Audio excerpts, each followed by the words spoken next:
सध्या आपल्या राज्यात काय चालू आहे कळायलाच तयार नाही। सर्वसामान्य जो नागरिक आहे तो भीतीच्या वातावरणात जगतोय। दिवसाढवळ्या कोणाचीही हत्या होते, कोणी कोणावरही हल्ला करतोय, कोणी कोणाचं घर कब्जा करतोय, कोणी कोणाची लुटमार करतोय, कोणी कोणाची फसवणूक करतोय। आणि ही सर्व हिंमत का वाढले? जर कायद्याचा वचक असता, कायद्याची भीती असती तर हे सगळे प्रकार घडले नसते। आणि जो पीडित असेल तो न्यायासाठी जर वन भटकत असेल तर त्यालाही धमकी दिली जाते, त्याला चॅलेंज केलं जातं। माझ्यावरती 4-4, 5-5 केसेस आहेत आणि एखादी केस पडली तर मला फरक काय पडणार आहे? म्हणजे ही नामुष्की कोणाची जाते? तर महाराष्ट्राच्या गृहमंत्र्याची जाते। गृहमंत्र्याला हे चॅलेंज आहे।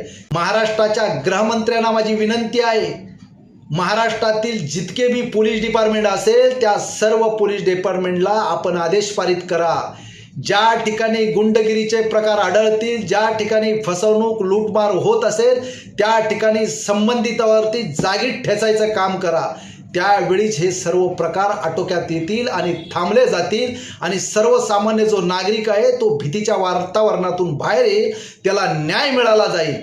आणि आपण एका संविधानिक खुर्चीवर बसलेला आहे, लोक आपल्याकडे आशेने बघतायत। त्या खुर्चीवरून आपण कठोर जर भूमिका घेतली आणि सर्व पोलीस डिपार्टमेंटला जर आदेश दिले तर नक्कीच महाराष्ट्रामध्ये बदल होईल आणि हे सगळे प्रकार थांबले जातील।